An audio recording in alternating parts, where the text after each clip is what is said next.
श्री परमात्मने नमः। यदृच्छया चोपपन्नं स्वर्गद्वारं पावृतं सुखिनः क्षत्रिया पार्थ लभन्ते युद्धमीदृशम्। हे पार्थ, आप प्राप्त हुए और खुले हुए स्वर्ग के द्वार स्वरूप इस प्रकार के युद्ध को भाग्यवान क्षत्रिय लोग ही पाते हैं। स्वधर्म पालन की आज्ञा, यह एक अत्यंत महत्वपूर्ण श्लोक है और इसमें सभी के लिए भगवान द्वारा कर्तव्य के विषय में स्पष्ट निर्देश दिया गया है। अर्जुन का संबंध क्योंकि क्षत्रिय वर्ण से था, इसलिए इस श्लोक में क्षत्रिय के लिए युद्ध करने को ही श्रेयस्कर बताया गया है। क्योंकि अगर आप क्षत्रिय हैं और आप युद्ध के समक्ष खड़े होकर अपना गांडीव नहीं उठाते हैं, तो फिर आपके अंदर जो क्षत्रियता है वो तो उसका कोई उपयोग नहीं रहा। तो सामान्यतः प्रत्येक व्यक्ति के लिए जो भी परिस्थिति उपलब्ध हो जाए उसमें उसे शास्त्र के आधार पर कर्तव्य पालन का निश्चय करना चाहिए।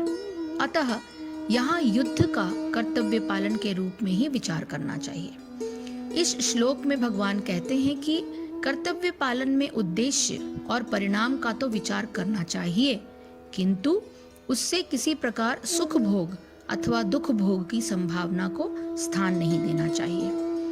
परिस्थितियां मनुष्य के पूर्वकृत कर्मों के फलस्वरूप प्राप्त होती हैं और वो जो साइकिल है वो चलता रहता है। क्योंकि आपके जो कर्म हैं इस जन्म में, इसके आधार पर ही आपका नेक्स्ट जन्म जो है वो डिसाइड होता है। तो धर्मशास्त्रों में इस प्रकार की परिस्थितियों में कर्तव्य करने के स्पष्ट निर्देश रहते हैं। उन निर्देशों का प्रसन्नता पूर्वक और उत्साह पूर्वक पालन करना ही मनुष्य के लिए श्रेयस्कर होता है। तो प्रारब्ध के अनुसार प्राप्त परिस्थितियों में कर्तव्य पालन से मनुष्य को जिस सुख की प्राप्ति होती है उसकी पराकाष्ठा को ही स्वर्ग सुख कहा जाता है। और इस श्लोक में उत्साह पूर्वक कर्तव्य पालन को इस स्वर्ग सुख का खुला द्वार बताया गया है। विशेष रूप से धर्म युद्ध को क्षत्रिय के लिए सुख कर बताया गया है। उसके उपलक्षण से मनुष्य मात्र को भी धर्मयुक्त कर्मों का करना स्वर्ग का खुला हुआ द्वार बताया गया है। वस्तुतः निष्काम भाव से कर्तव्य करने से मनुष्य को जीवन की उच्च से उच्च सिद्धि प्राप्त हो सकती है। स्वर्ग का खुला द्वार समझने पर प्रारब्धवश प्राप्त परिस्थिति रुचिकर लगने लगती है और उसके निर्वाह के लिए किया गया निष्काम कर्म सर्वांग सुंदर बन जाता है। ऐसा कर्म अन्य व्यक्तियों के लिए अनुकरणीय हो जाता है और उसे करने वाले को सबकी प्रियता प्राप्त हो जाती है। प्रियता से मनुष्य की मान्यता बढ़ती है।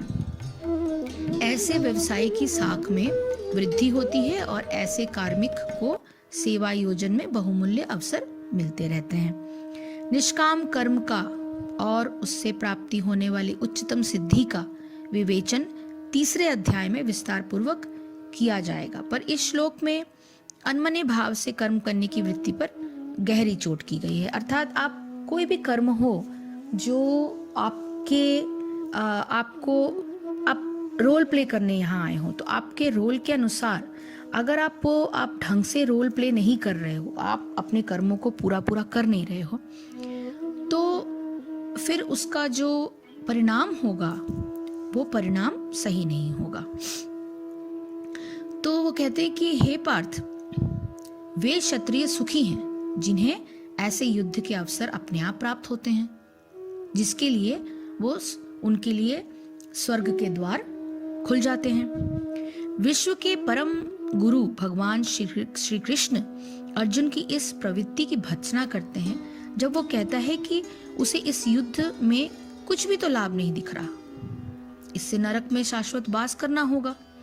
अर्जुन द्वारा ऐसे वक्तव्य केवल अज्ञानजन्य थे, क्योंकि वो अपने धर्म के आचरण में, उनका जो धर्म है उसमें अहिंसकता काम नहीं करती, उसमें क्षत्रिय होने की क्षत्रिय होने के लिए युद्ध भूमि में आपको अहिंसक बनना मूर्खों का दर्शन होगा। सो पराशर स्मृति में व्यासदेव के पिता पराशर ने कहा है कि क्षत्रियो ही प्रजारक्षण शस्त्रपाणि प्रदंडयन निर्जित्य परसैन्यादि क्षितिम धर्मेण पालयेत। क्षत्रिय का धर्म है कि वो सभी क्लेशों से नागरिकों की रक्षा करे, इसलिए उसे शांति तथा व्यवस्था बनाए रखने के लिए हिंसा करनी पड़ती है। अतः उसे शत्रु राजाओं के सैनिकों को जीतकर धर्मपूर्वक संसार पर राज्य करना चाहिए। यदि सभी पक्षों पर विचार करें तो अर्जुन को युद्ध से विमुख होने का कोई कारण नहीं था। यदि वो शत्रुओं को जीतता है तो राज्य भोग करेगा, यदि वो युद्ध भूमि में मरता है तो स्वर्ग को जाएगा, जिसके द्वार उसके लिए खुले हुए हैं। युद्ध करने से उसे दोनों ही तरह के लाभ होगा। अब श्लोक नंबर 33 पे आते हैं। अथ चेतत्वम इमं धर्म्यं संग्रामम न करिष्यसि तत स्वधर्मं कीर्तिं च हित्वा पापम अवाप्यसि।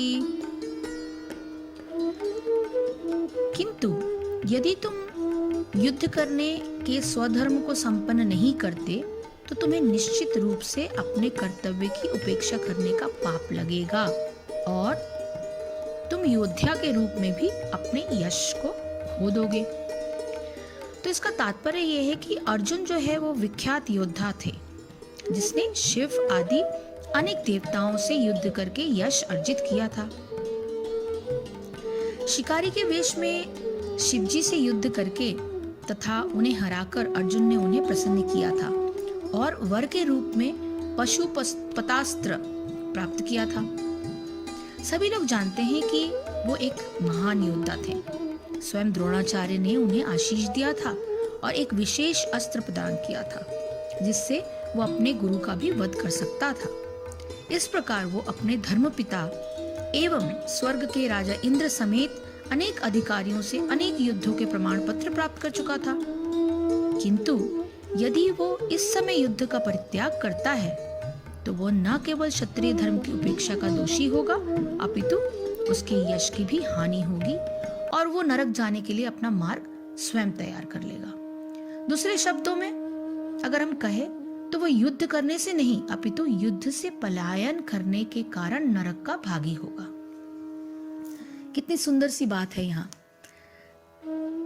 कि हम जिस कार्य को करने के लिए इस पृथ्वी पर पैदा हुए हैं, अगर हम उन कार्यों को अपने आसपास की परिस्थितियों को देखते हुए न कर पाए, अपने स्वजनों के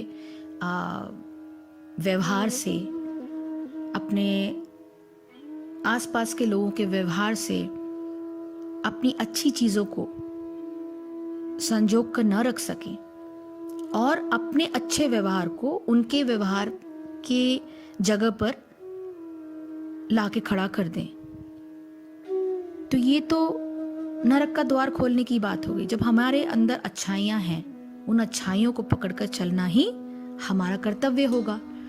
तो अगर हम जो चीजें हमारे पास हैं, जो हमारे अंदर की अंतरात्मा में स्वच्छता प्रदान करती हैं, उन चीजों को पकड़कर अपने आसपास की सारी गलत विचारों को, उन विचारों से लड़ते हुए हमें आगे बढ़ते रहना है, क्योंकि हमने अपना जीवन भगवान को समर्पण करना है। सारी जिंदगी हमारी जितनी भी मटेरियलिस्टिक चीजें हैं, जो भी हमारे पास मौजूद है आज, वो सारी चीजें हमारी नहीं हैं।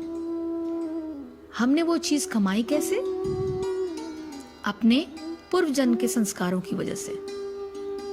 और अगर हम उनका सदुपयोग न कर सके और सोचते रहे कि ये घमंड में जीते रहे कि ये मैंने ये अपने लिए ये कमाया है, मैं शब्द अगर आ गया, तो वो अपने अच्छे विचारों को कभी भी कृष्ण भावनामृत नहीं कर सकता।